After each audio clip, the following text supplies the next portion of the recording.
The first time I realized Brad Whitmore III was planning to destroy me. I was standing in his penthouse bathroom, staring at a text message he thought I hadn't seen. Don't worry, by the end of tonight, she'll be crying into her marinara sauce. Just follow my lead. The message was from Vanessa Ashford, his ex-girlfriend, the one his mother still called the right kind of woman. I read it twice. Then I put his phone back exactly where I found it, fixed my lipstick in the mirror, and smiled at my reflection. Brad had no idea what he was about to walk into, but I did. I'd known for weeks that something was wrong.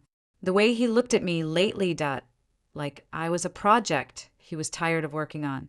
The way his friends laughed a little too hard when I mispronounced a wine label. The way his mother squeezed my hand at Sunday brunch and said, "You're so refreshing, dear," like a breath of fresh air from the country. Translation: You're a hillbilly from Montana who doesn't belong here. But here's the thing about growing up on a ranch outside Bozeman. You learn to read people before they even open their mouths. You learn which horses are going to buck before they kick. And you learn that men like Brad Whitmore III don't fall in love with women like me. They collect us, like exotic birds they can show off at parties until we start singing the wrong song.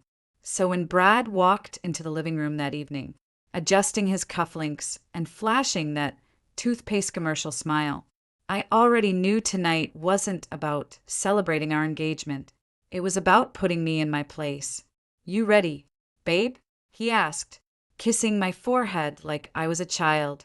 I made reservations at La Dolce Vita, best Italian restaurant in the city. Figured it's time you experienced real cuisine. Real cuisine, as if the homemade pasta my nonna taught me to make during those 2 summers in Tuscany was somehow fake. "I'm ready," I said, grabbing my clutch. "Should be fun." He laughed, not a warm laugh. The kind of laugh that says you have no idea what's coming. The drive to the restaurant was quiet. Brad kept checking his rearview mirror, adjusting his tie, tapping his fingers on the steering wheel. Nervous energy, or maybe anticipation. He was like a kid who knew he was about to pull off the perfect prank. "You know," he said, breaking the silence, "my family's been coming to La Dolce Vita for 30 years. The owner knows my father personally. It's the kind of place where they judge you by how you order. And how do you order?" He glanced at me, smirking, confidently, like you belong there. I didn't respond. What was there to say? He'd already decided I didn't belong anywhere near his world. And he was about to spend the entire night proving it.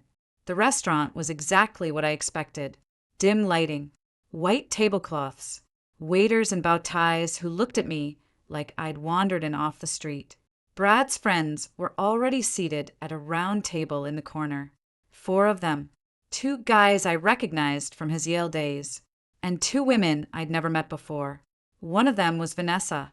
She was blonde. Of course, she was blonde.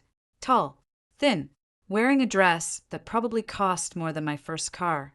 When she saw me, she tilted her head and smiled like a cat watching a mouse. "Silly, so good to see you again." She air-kissed both my cheeks. "Love your dress. Is it vintage?" Translation: Is it from a thrift store? "Yes," I said, smiling back. "It's actually from a small boutique in Florence. But thank you for noticing." Her smile flickered. Just for a second, but I caught it. Brad pulled out my chair, the gentleman act, and sat down next to me. The waiter appeared immediately, handing out menus bound in leather, heavy, expensive looking, and entirely in Italian. "So, Silly," one of Brad's friends said, "Marcus, I think. Hedge fund guy." Loud laugh. "Brad tells us you're from Montana. That must be different." "It is," I said. "We have more cows than people, and we don't lock our doors at night." Everyone laughed. The wrong kind of laugh. The kind that says, "Isn't that adorable?" Vanessa leaned forward, her diamond earrings catching the light. "Have you ever had authentic Italian food? I mean, real Italian, not Olive Garden." "I've had it," I said simply. "Good." Because this menu is intense. Even I struggle sometimes. And I studied abroad in Rome. She flipped open the menu, scanning it with practiced ease. The chef here is from Bologna. He doesn't speak English. If you need help ordering, just let me know. Brad squeezed my hand under the table. A warning, or maybe encouragement to fail. I'll manage, I said. The waiter returned. He was older, distinguished, with silver hair and the posture of a man who'd worked in fine dining for decades. He addressed Brad first. In perfect English, "Good evening. Sir, may I start you with some wine?" Brad ordered a bottle of Chianti. Standard choice. Safe. The kind of order someone makes when they want to look sophisticated without taking any risks. Then he handed me the menu and said, loud enough for the whole table to hear, "Go ahead, babe. Order whatever you want. Just point to something if you can't pronounce it." The table went quiet, waiting, watching. Vanessa covered her mouth with her napkin, hiding a smile, and I felt something shift inside me. Not anger, not embarrassment, something colder, sharper. The same feeling I got when I was 15 and my stepfather told me I'd never make it out of Montana. The same feeling that drove me to get a scholarship, build a business, and prove every single person who ever doubted me wrong. I closed the menu, set it down, and looked directly at the waiter. "Buonasera," I said. "Vorrei ordinare in italiano, se non le dispiace." "Good evening. I'd like to order in Italian, if you don't mind." The waiter's eyebrows rose slightly. "Certamente, signora." I didn't look at Brad. I didn't look at Vanessa. I looked straight at the waiter and began to speak. "Per antipasto, vorrei il misto della casa con prosciutto di Parma e mozzarella di bufala. Per primo, l'ossobuco alla milanese con risotto allo zafferano. E per secondo, il branzino al sale con contorno di carciofi alla romana. Vorrei anche un piatto di tartufo bianco grattugiato fresco sull'ossobuco. Per favore." For appetizer, I'd like the house mixed platter with Parma ham and buffalo mozzarella. For first course, ossobuco Milanese with saffron risotto. For second course, sea bass baked in salt with Roman-style artichokes. I'd also like fresh, shaved white truffle on the ossobuco. Please. The waiter's face broke into a genuine smile. "Eccellente scelta, signora. E per il vino?" "Excellent choice, madam. And for wine?" "Vorrei una bottiglia di Barolo Riserva del 2015 e un bicchiere di Franciacorta per iniziare." A bottle of 2015 Barolo Reserva and a glass of Franciacorta to start. Perfetto. He wrote everything down, nodded once, and disappeared toward the kitchen. Silence. Absolute, crushing silence. I turned to Brad, whose face had gone the color of the white tablecloth. His mouth was slightly open. His eyes were wide. He looked like a man who'd just watched his Ferrari drive off a cliff. "What?" I asked innocently. "Did I order wrong?" Vanessa's smile had vanished. She was staring at me like I'd grown a second head. Marcus was frozen mid-sip of his water. The other couple exchanged confused glances. Brad cleared his throat. You speak Italian?" "A little," I said. "I spent 2 summers in Tuscany studying culinary arts. Remember? I told you that on our 3rd date." He blinked. "No, you didn't." "Yes, I did. You were on your phone the whole time, probably texting Vanessa." The table went even quieter, if that was possible. Vanessa's fork clattered against her plate. "Excuse me?" I said. "You two seem close." I smiled sweetly. It's nice that Brad keeps in touch with his ex, very mature. Brad's jaw tightened. "Silly. That's not. The wine list. Please?" I interrupted, waving over the sommelier. He arrived instantly, clearly having heard my exchange with the waiter. I switched to French. "Je voudrais voir la carte des vins, s'il vous plaît. Et pourriez-vous nous recommander quelque chose de spécial?" I'd like to see the wine list. Please. And could you recommend something special? The sommelier's eyes lit up. "Avec plaisir, madame." With pleasure, madame. Brad grabbed my wrist under the table. Hard. What are you doing? He hissed. Ordering dinner, I said, pulling my hand free. Isn't that why we're here? You're making a scene. I'm speaking Italian. There's a difference. Vanessa recovered quickly, smoothing her hair and forcing a laugh. Okay. You took some cooking classes. That's cute, but anyone can memorize a few phrases. Let's see how you handle the check. I turned to her slowly. Is that a threat or a promise?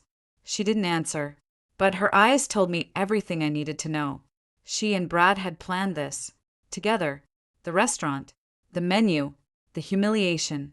It was all supposed to be a performance, and I was supposed to be the punchline.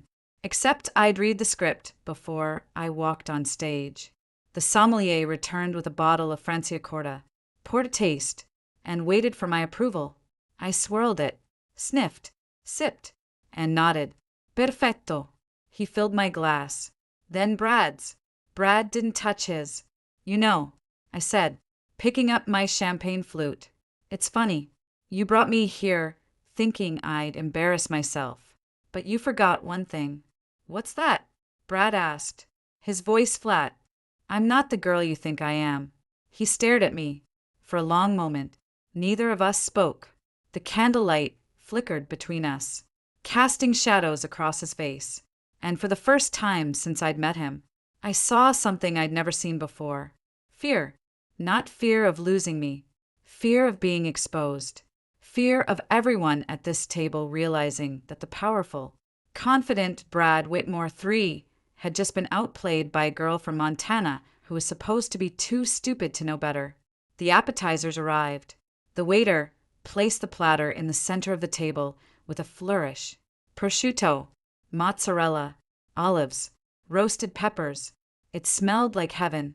I picked up my fork. Dig in. Everyone. Don't let it get cold. Nobody moved. Vanessa was still staring at me. Marcus was pretending to read the wine label. Brad was gripping his napkin so hard his knuckles were white. I took a bite of prosciutto. Perfect. Brad, you should try this. It's real Italian, not Olive Garden. His eye twitched, and right then, I knew the night was only beginning, because I hadn't even gotten to the main course yet, and I definitely hadn't gotten to the check. 2 hours later, the table was covered in empty plates, half-empty wine glasses, and the wreckage of what was supposed to be my public execution. Brad had barely touched his food. He'd spent most of the dinner staring at his phone, sending frantic texts under the table, probably to his father, probably asking for money.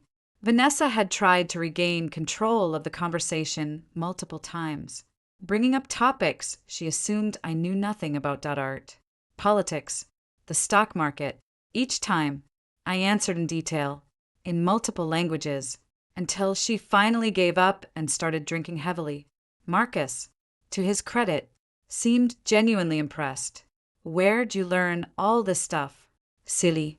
Books, I said, and the internet, and 2 years of night school while I was building my company. Your company? I own an online retail platform. We specialize in sustainable home goods. Did over $12 million in revenue last year. His eyebrows shot up. 12 million? 13, actually. But who's counting? Brad's head snapped up. 13 million? You never told me that.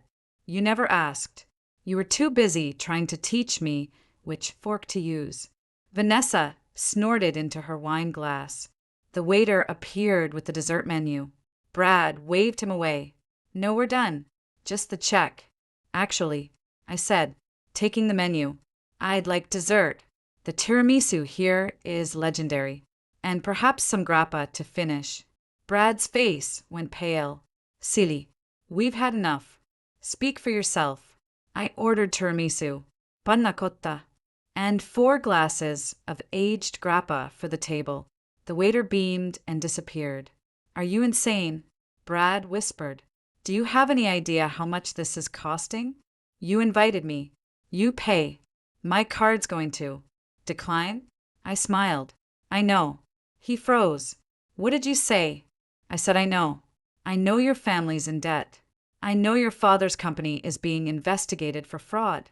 I know the ring you gave me belongs to your mother. And I know you and Vanessa planned this whole dinner to humiliate me, so I'd break up with you, and you wouldn't have to admit you can't afford a wedding. The words hit him like a freight train. His mouth opened, closed, opened again. No sound came out. Vanessa dropped her glass. Red wine spread across the tablecloth like blood.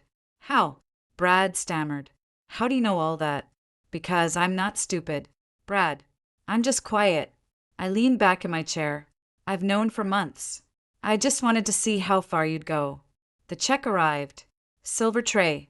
Leather folder. Brad reached for it with shaking hands.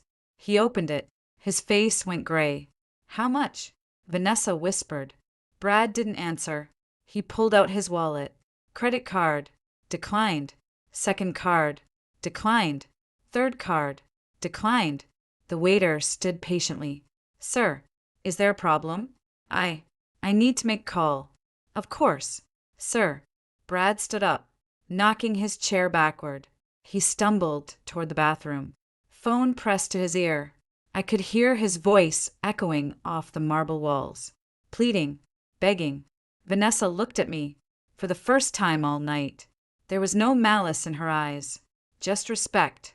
You planned this, she said quietly. No, he planned it. I just showed up prepared. She laughed. A real laugh. Damn. Girl. I pulled out my own wallet. A sleek black card. Corporate. Unlimited. When the waiter returned, I handed it to him. Put it on this. Madam, your companion said. My companion is currently calling his father to beg for money he doesn't have. Please just charge the card. The waiter hesitated, then nodded. As you wish. Brad came back 5 minutes later, pale and sweating. My father, he said, he can't. I already paid. I said, standing up. You're welcome. He stared at me. Why would you do that? Because I wanted to see the look on your face when you realized you owe me. I grabbed my clutch. Consider it a parting gift. Parting? What do you mean? Parting? I walked around the table, stopped in front of him, and looked him dead in the eye. I mean, we're done.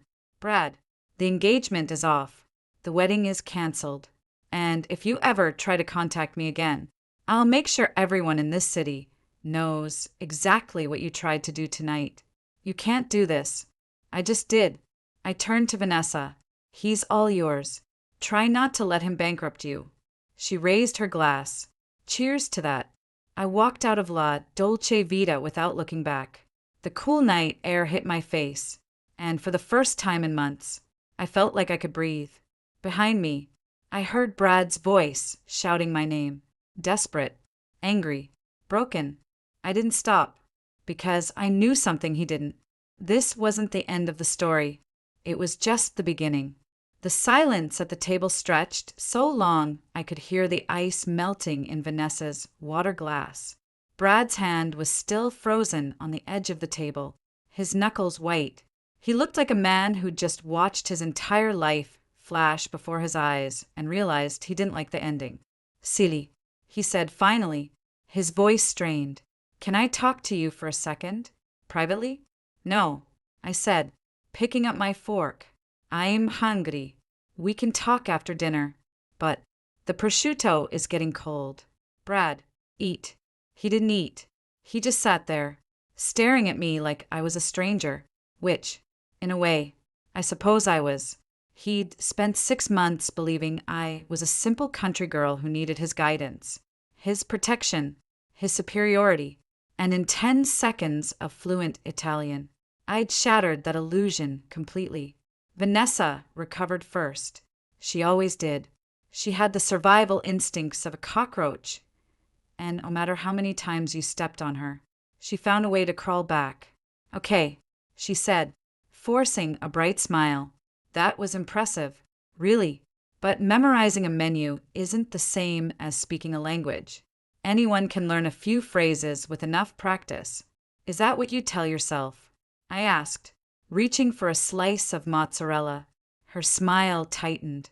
I'm just saying, there's a difference between parroting words and actually knowing what you're saying.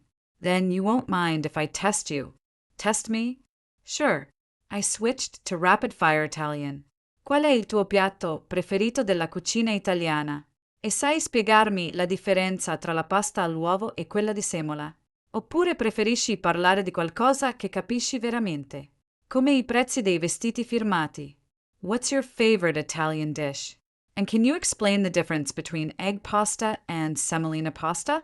Or would you rather talk about something you actually understand, like designer clothing prices? Vanessa's face went blank. She understood exactly 0 words of what I just said. Her eyes darted to Brad for help, but Brad was too busy drowning in his own panic to notice. I'm sorry, she said, laughing nervously. I didn't catch that. Could you repeat it slower? I could, but I won't. I turned back to my appetizer. The difference between you and me, Vanessa, is that you pretend to know things you don't. I don't pretend at all. I either know it, or I learn it. And I learned Italian because I wanted to, not because I needed to impress anyone. Marcus let out a low whistle. Damn, silly. Where'd you learn to shut someone down like that? Montana, I said. You learn fast when you're the only girl in a room full of ranchers who think you can't rope a steer. He laughed, a real laugh, not mocking, genuinely amused. Brad finally snapped out of his trance. He grabbed my wrist again, harder this time. We need to talk. Now. Brad, you're hurting me. Then let's go outside. I said you're hurting me. I didn't raise my voice. I didn't need to. The coldness in my tone was enough. He let go immediately. His face flushed. Everyone at the table had seen it. The waiter, passing by with a bottle of wine, paused for a fraction of a second before continuing on. Sorry, Brad muttered.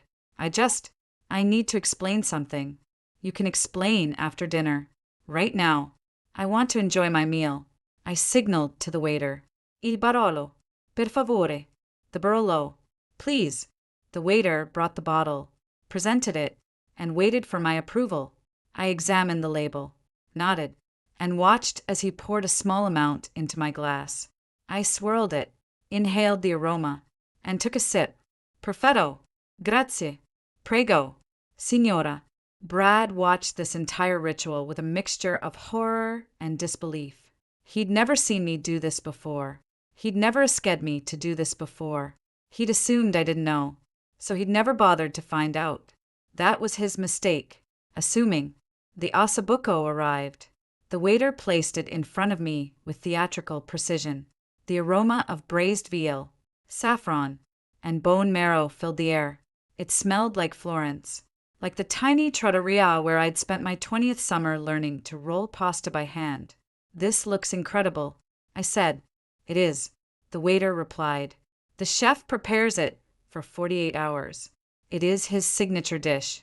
Please send him my compliments, and tell him the risotto is perfectly al dente. Of course, signora. Brad stabbed at his own food without enthusiasm. He wasn't eating.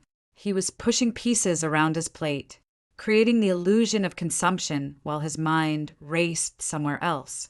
Vanessa, defeated, had resorted to drinking her wine like water. Her third glass was already half empty. So, silly, Marcus said, leaning forward. Tell me about this company of yours. 12 million in revenue? That's no joke. 13. I corrected, and it started as a side hustle. I was working at a coffee shop in Bozeman, saving up for college, and I noticed that everyone was buying cheap plastic home goods that fell apart after 6 months. So I started sourcing sustainable alternatives. Bamboo cutting boards, organic cotton towels, reusable beeswax wraps, stuff that actually lasts. And it just took off. Word of mouth. Social media. I posted a video comparing a bamboo cutting board to a plastic one, and it went viral. 2 million views overnight. Orders started pouring in. I hired my first employee 3 weeks later. That's amazing, Marcus said. Why didn't you ever mention this before? I glanced at Brad. I tried. He wasn't interested. Brad's fork froze midair. That's not true. Really? Remember when I told you I was flying to San Francisco for a meeting with investors? You said, and I quote, "Have fun playing pretend." His face went red. I didn't mean it like that. Yes, you did. You meant exactly that. You thought I was playing pretend. You thought my business was a hobby. You thought I was a hobby. Vanessa snorted into her wine. Ouch. Shut up. Vanessa. Brad snapped. Don't tell her to shut up, I said calmly. She's your guest. Be polite. Brad's jaw tightened. He looked like he wanted to scream, but he couldn't. Not here. Not in front of his friends. Not in front of the staff who are now watching our table with barely concealed interest. The main courses came. The branzino al sale arrived in a crust of salt, which the waiter cracked open tableside with a silver spoon. The flesh was flaky, moist, perfectly cooked. I took a bite and closed my eyes. Perfect. Silly, Brad said, his voice low and urgent. Can we please just step outside for 5 minutes? Why? So you can yell at me in private instead of in public? I'm not going to yell at you. You are going to yell at me. You've been planning to yell at me all week. Ever since you and Vanessa cooked up this little scheme. Vanessa choked on her wine. I don't know what you're talking about. Really? Then explain the text message. What text message? The one you sent Brad this afternoon. The one that said, "Don't worry. By the end of tonight, she'll be crying into her marinara sauce. Just follow my lead." The table went silent. Vanessa's face drained of color. Brad looked like he'd been struck by lightning. How did you? Brad started. I saw it on your phone. Before we left. You left it on the bathroom counter. You went through my phone. I didn't have to. It was right there. Open. Lit up. Practically begging to be read. Vanessa set down her glass. Her hands were shaking. That's not what it sounds like. Then what does it sound like? Because to me, it sounds like you two planned to humiliate me tonight, to make me feel small and stupid, so I'd break up with Brad and he wouldn't have to do it himself. Nobody spoke. Am I wrong? Still silence. That's what I thought. I took another bite of fish. Chewed slowly. Swallowed.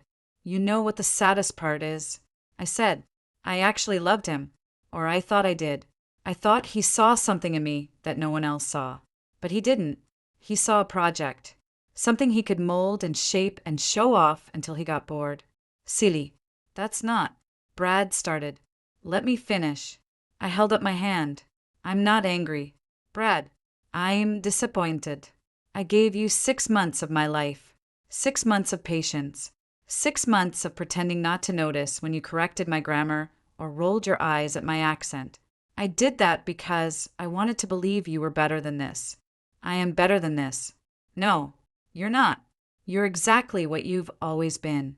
A rich boy who never learned how to treat people like equals, who thinks money and status make him superior, who surrounds himself with people like Vanessa because they never challenge him.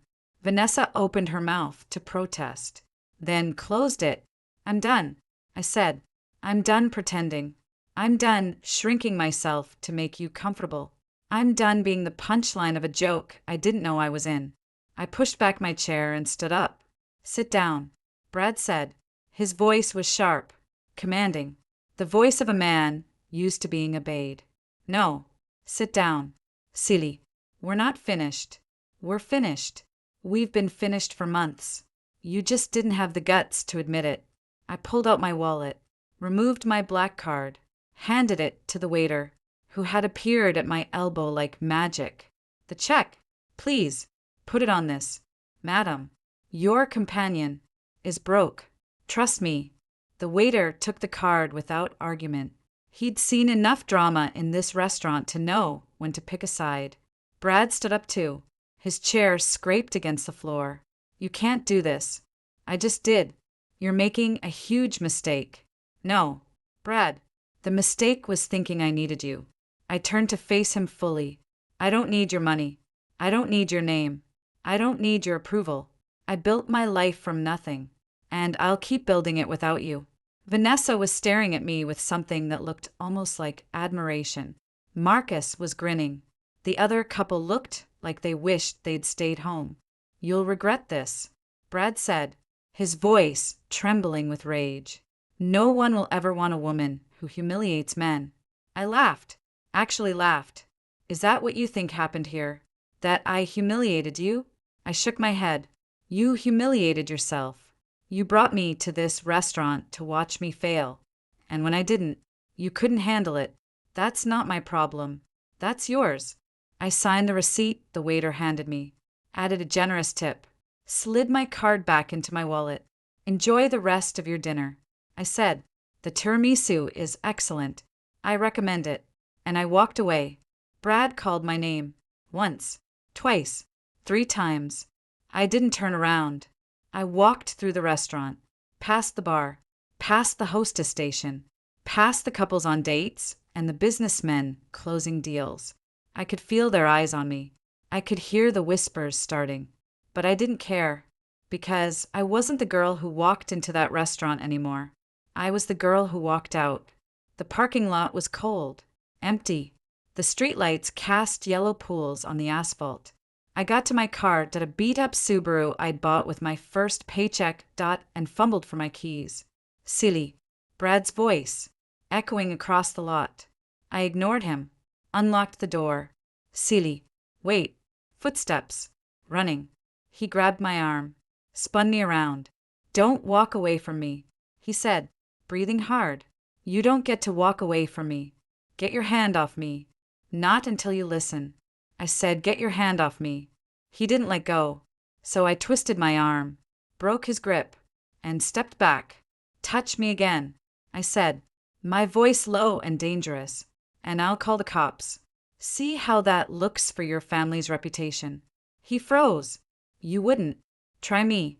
We stood there, staring at each other. The wind blew between us. Cold. Sharp. "I loved you," he said finally. His voice cracked. "No. You loved the idea of me. There's a difference. I wanted to marry you. You wanted to own me." He didn't deny it. That's what I thought. I opened my car door. "Goodbye, Brad." "Silly." "Goodbye, Brad."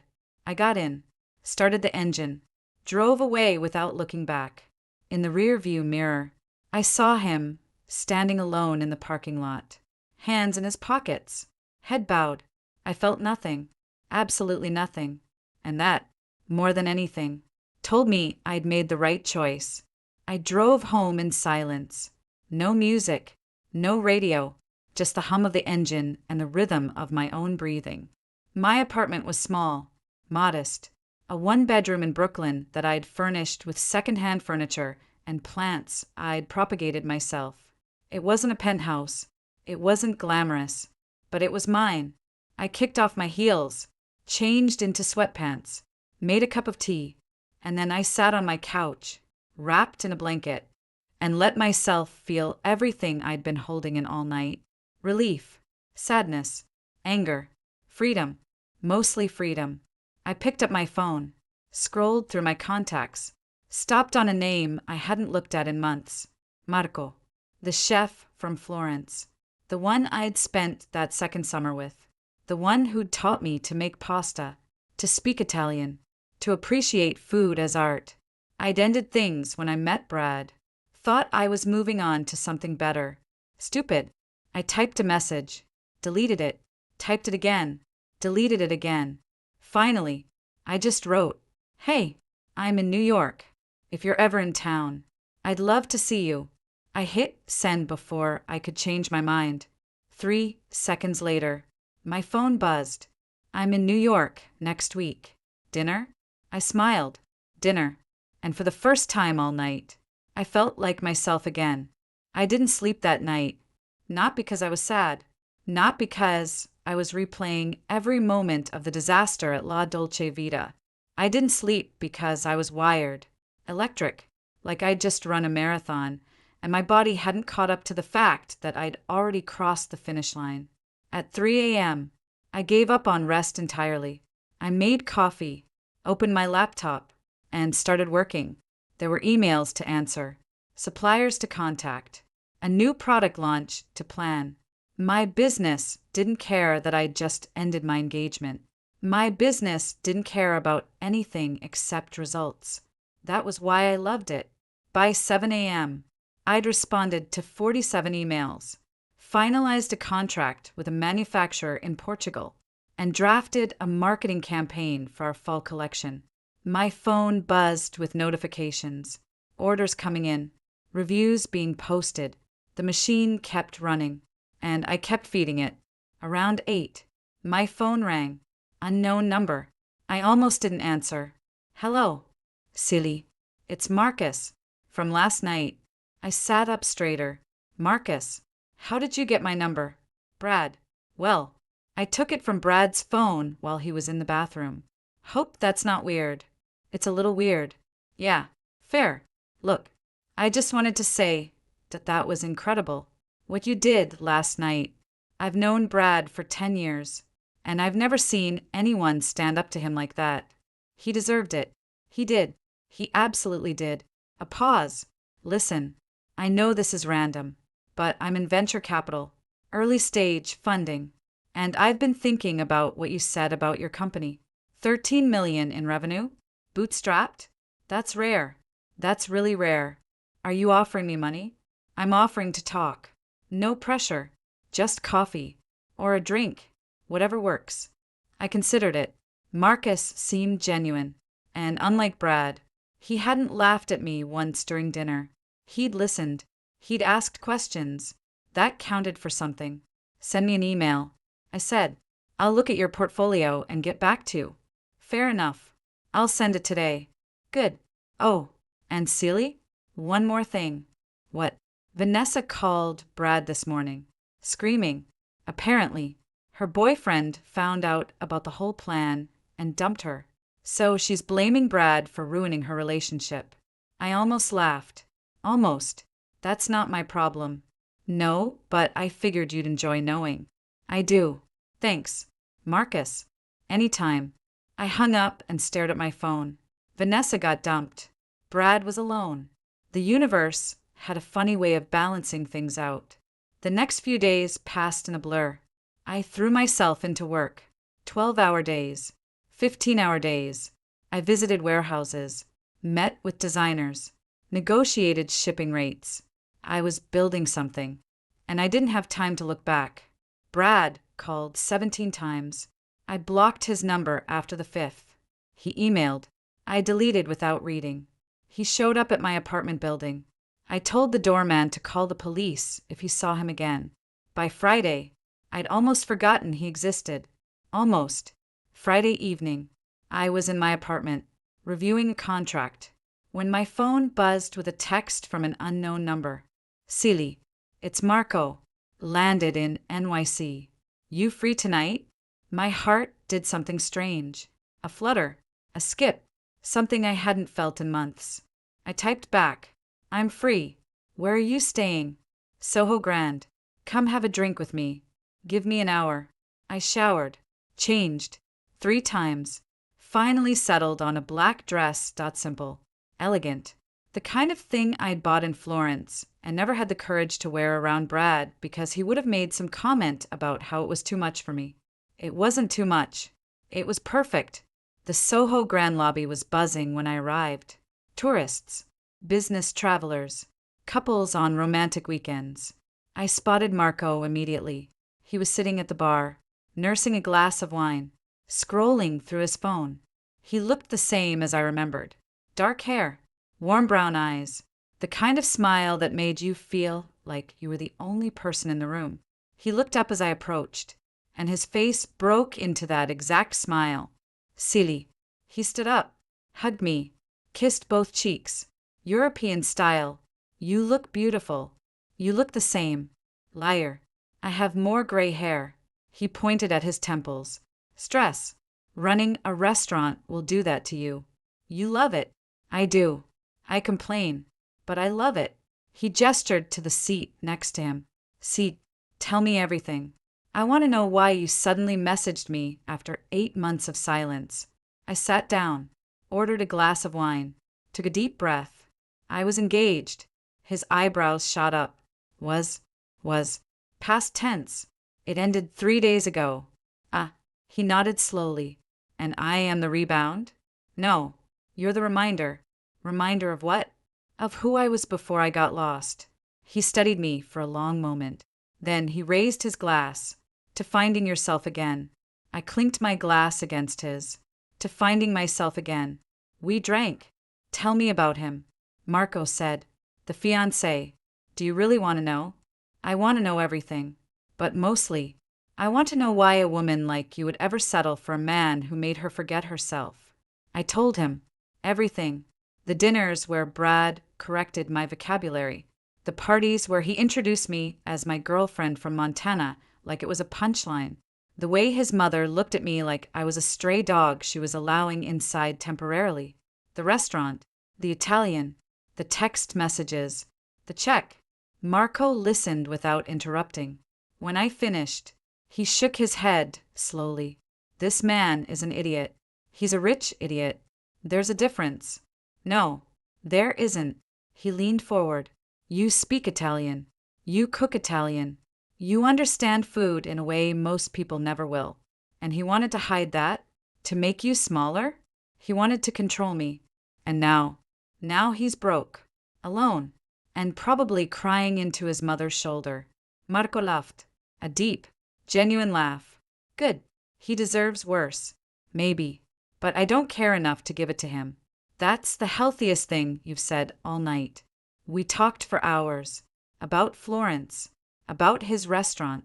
About my business. About everything and nothing. It was easy. Natural.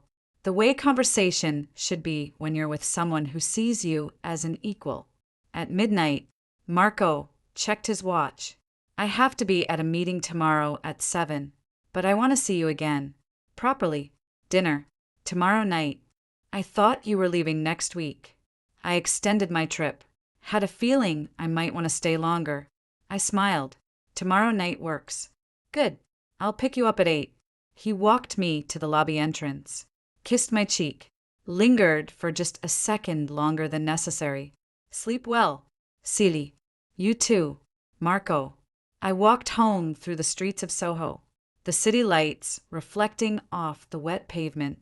For the first time in months, I felt like I was exactly where I was supposed to be. The next morning, I woke up to a text from Brad. New number. He must have borrowed someone's phone. Silly. Please. I need to talk to you. I made a mistake. I know that now. Please just give me 5 minutes. I deleted the message without responding.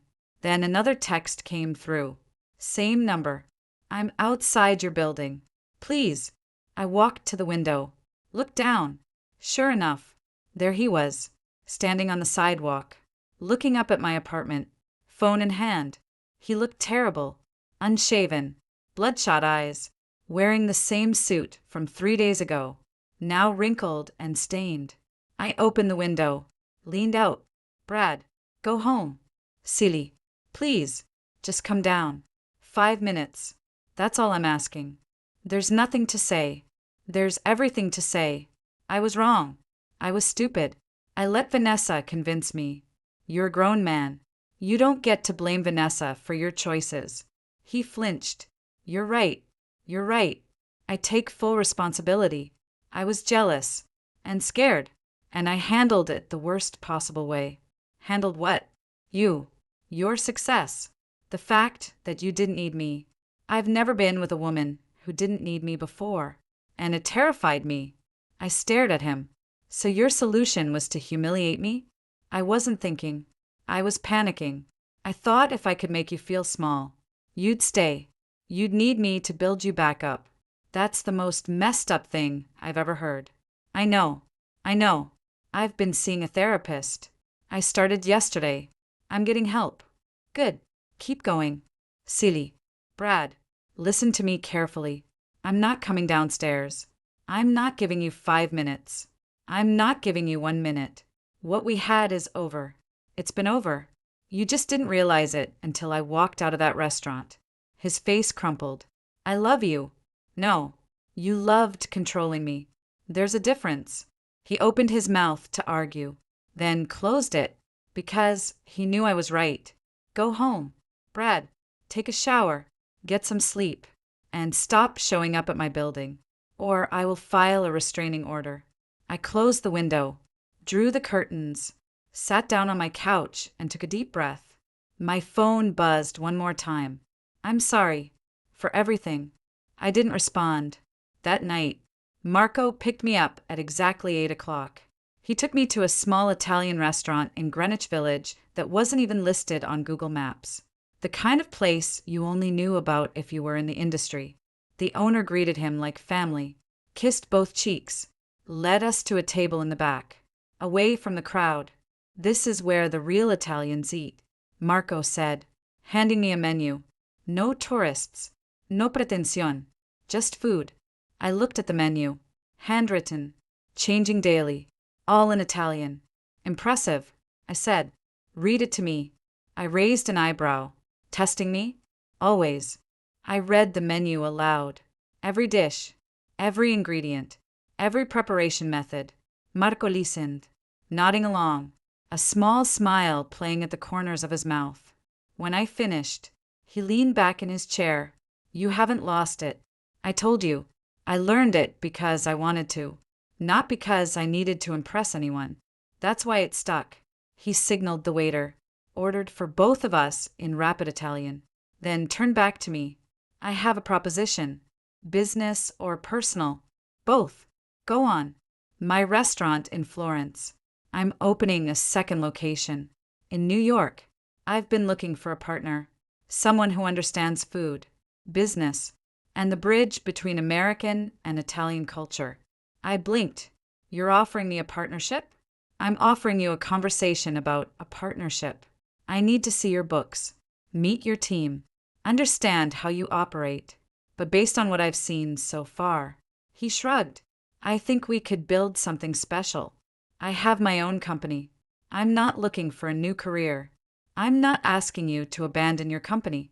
I'm asking you to expand it. Food, home goods, lifestyle, they're connected. Your brand sells sustainable home products. My brand sells sustainable food experiences. Together, we could create something bigger than either of us alone. I considered it.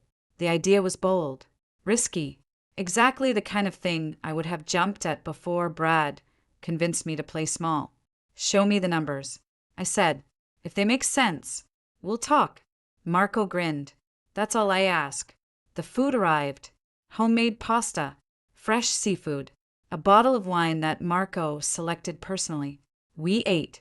We talked, we laughed, and for the first time in months, I felt like I was exactly where I was supposed to be. Later that night, Marco walked me to my door. Thank you, I said, for tonight, for the offer, for reminding me what it feels like to be treated like an equal. You shouldn't have to be reminded. You should expect it. I know. I forgot for a while. I won't forget again. He kissed my forehead, soft, gentle. I'll send you the documents tomorrow. Review them. Think about it. No pressure. I will. Good night, Silly. Good night, Marco. I watched him walk away, hands in his pockets, whistling some Italian song I didn't recognize. Then I went inside, sat down at my laptop, and started researching restaurant partnerships. Because I wasn't the girl who played small anymore. I was the girl who built empires. The next morning, I woke up to a flood of notifications. My phone was blowing up.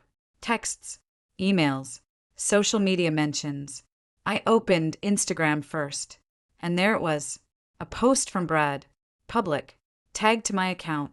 It was a photo of us, from happier times, before everything fell apart, and the caption read, I made the biggest mistake of my life. I let fear and insecurity destroy the best thing that ever happened to me. Silly, I know you may never forgive me, but I need the world to know the truth. You were never the one who wasn't good enough. I was. I hope one day you can find it in your heart to give me a second chance. But even if you don't, I'll spend the rest of my life trying to become the man you deserved from the start. The comments were already flooding in. Thousands of them.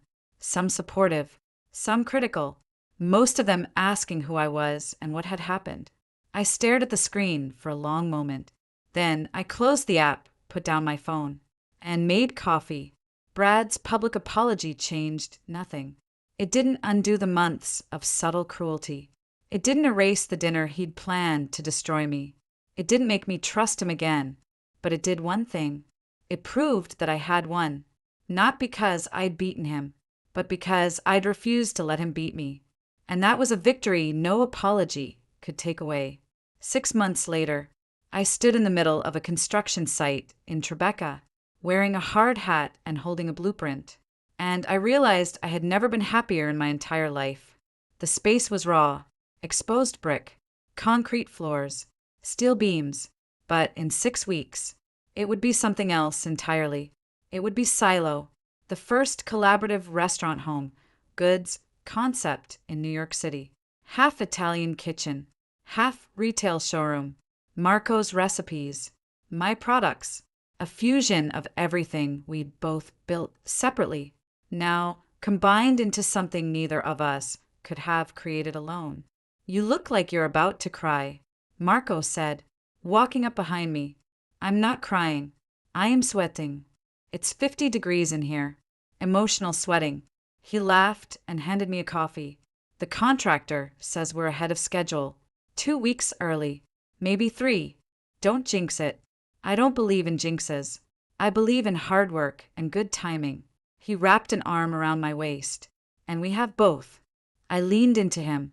Let myself feel the moment. 6 months ago, I was walking out of a restaurant with nothing but my pride and a black card. Now I was standing in the shell of a dream I hadn't even known I wanted. Life had a funny way of working out. The Forbes article came out on a Tuesday. I didn't know about it until my phone started exploding around 9 a.m. Texts from people I hadn't spoken to in years. Emails from investors I'd cold emailed and never heard back from.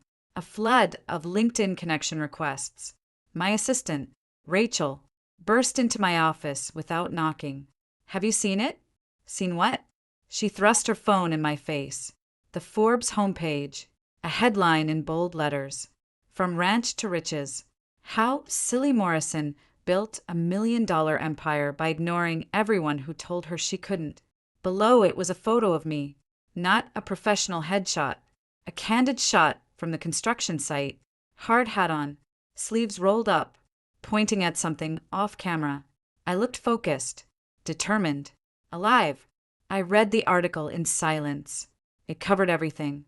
Growing up in Montana, the coffee shop job, the viral video, the $13 million, the breakup, the partnership with Marco, the upcoming launch of Silo, and then I got to the last paragraph. When asked what advice she would give to young women who feel underestimated, Morrison didn't hesitate. Let them underestimate you. It gives you time to build.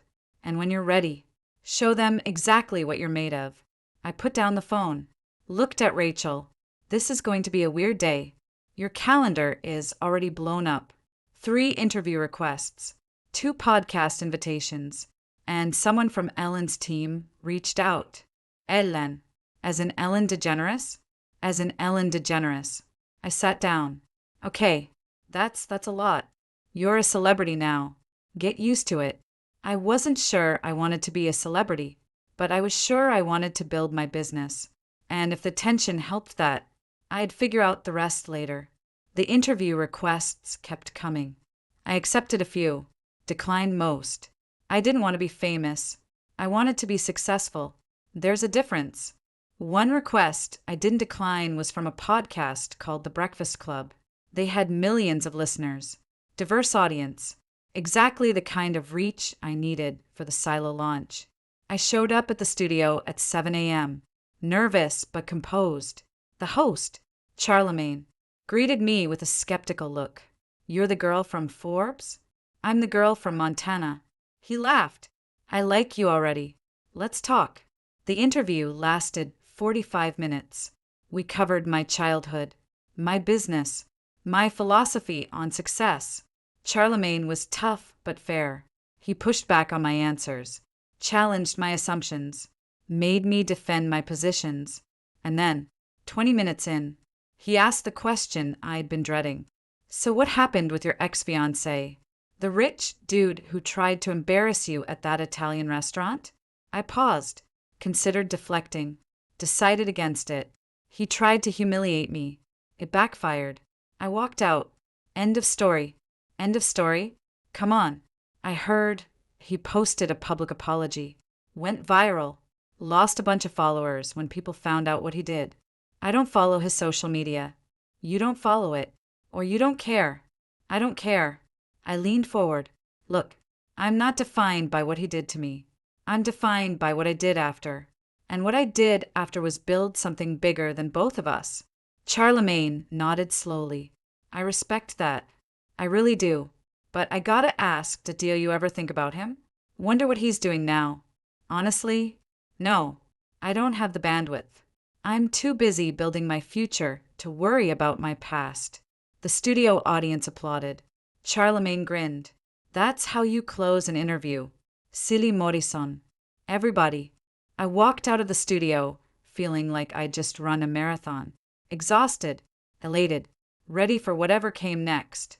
What came next was a text from an unknown number. Silly. It's Brad. I saw your Forbes article. Congratulations. You deserve it. I stared at the message for a long time. Then I typed back. Who gave you my number? Marcus. I begged him. He said it was up to you whether to respond. It's not. Goodbye. Brad. I blocked the number and put down my phone. 20 seconds later, Rachel knocked on my office door. There's someone here to see you. I am Buse. She said it's important. She said to tell you it's about Brad. I sighed. Who is she? Her name is Vanessa.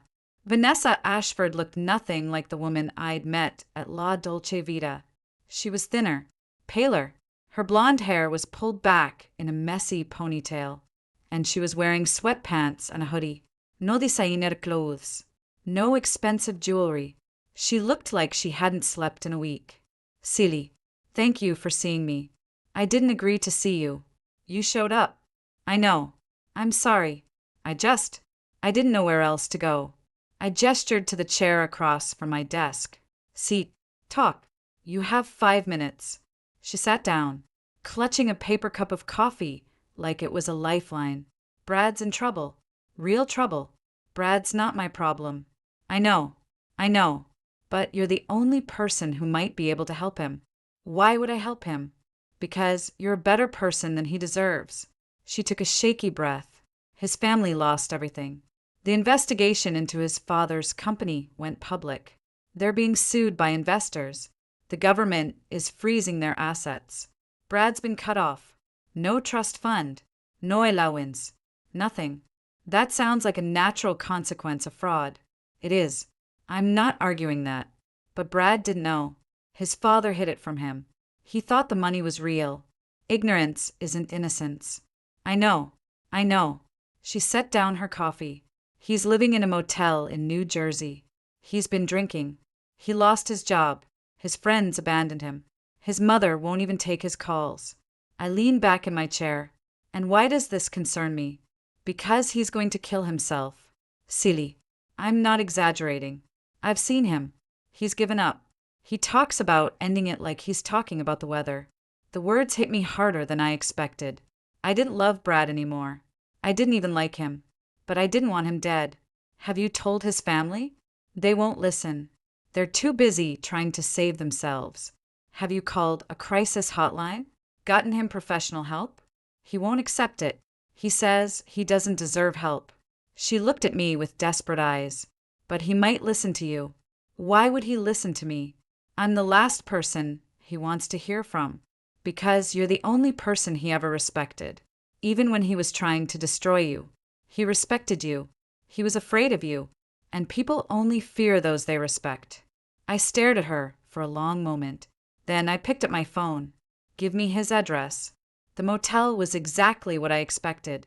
A rundown building off Route 1 in Newark. Peeling paint. Broken neon sign.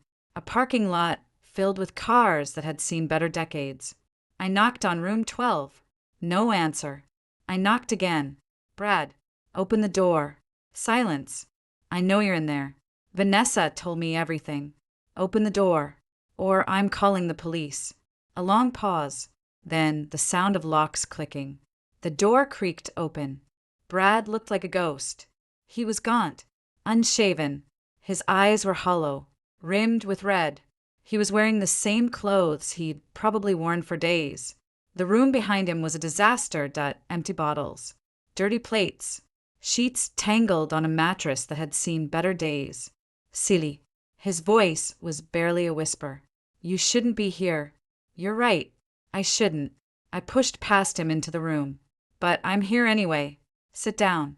He sat on the edge of the bed. I remained standing. Vanessa says you're planning to kill yourself.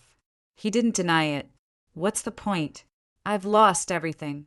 My family, my money, my reputation, my future. You haven't lost your future. You've lost your comfort. There's a difference.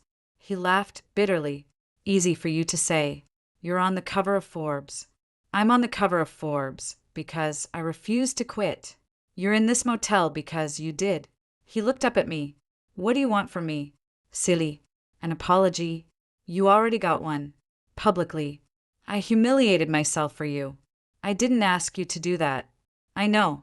I did it because I thought it would make me feel better. It didn't. Nothing external will make you feel better. You have to do that yourself. He buried his face in his hands. I don't know how. I sat down across from him. Not out of sympathy. Out of strategy. Listen to me, Brad. I'm not here because I care about you. I'm here because I refuse to let you take the easy way out. The easy way. Killing myself is the easy way? Yes, because it means you don't have to face what you've done. You don't have to rebuild. You don't have to grow. You just get to disappear and leave everyone else to clean up the mess. He stared at me. That's harsh. Harsh is what you need.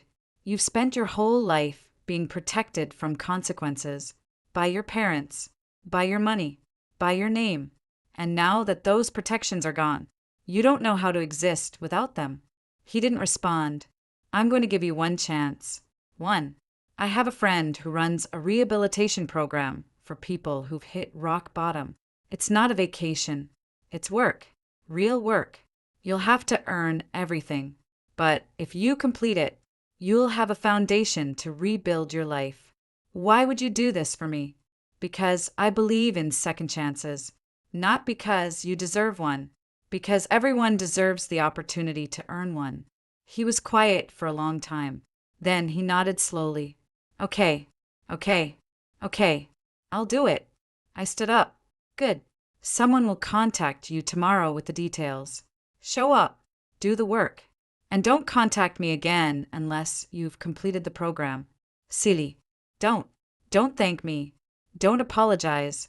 Don't promise to change. Just do it.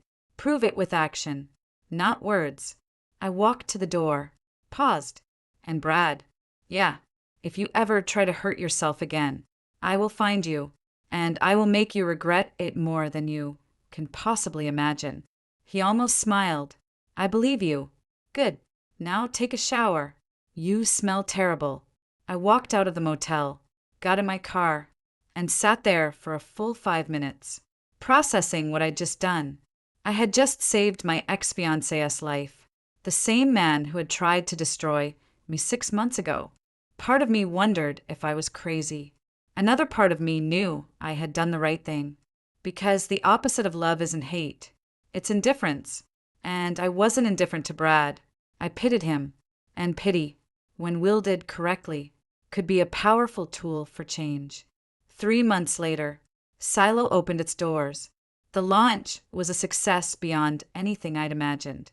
Critics raved. Customers lined up around the block. The retail section sold out within the first week. Marco and I were interviewed by every major publication. We were named one of the best new concepts of the year by Food Wine magazine. And I received a letter, handwritten, on plain paper, no return address. Dear Silly, I completed the program. 90 days. Clean. Sober. Employed. I'm working at a warehouse in Ohio. It's not glamorous, but it's honest. And for the first time in my life, I feel like I've earned something. I don't expect you to forgive me.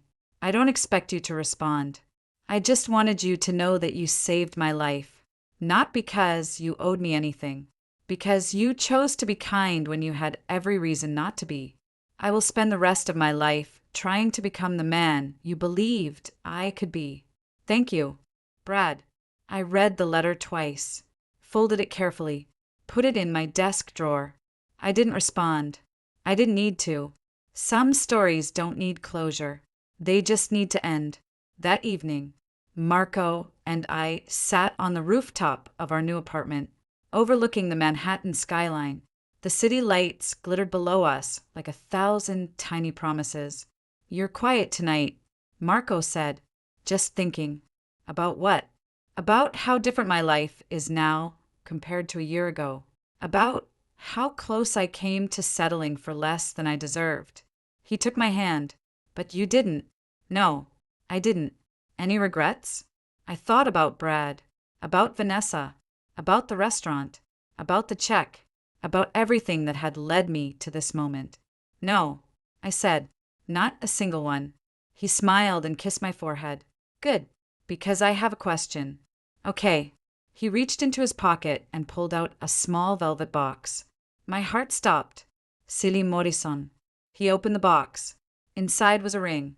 Simple, elegant, perfect. I know we haven't been together that long, but I've known you for years, and I've loved you for most of them. Will you marry me? I looked at the ring, looked at him, looked at the city spread out beneath us. A year ago, I was a woman who didn't know her own strength. Tonight, I was a woman who had built an empire, saved a life, and found a love that asked nothing of me except to be myself. "Yes," I said. "Yes, I'll marry you." He slipped the ring onto my finger. It fit perfectly, and as we stood there, wrapped in each other's arms, watching the lights of New York blink against the darkness, I realized something. The girl who walked into that Italian restaurant a year ago was gone. She had been replaced by someone stronger, someone wiser, someone who knew exactly what she was worth. And she never, ever settled for less again.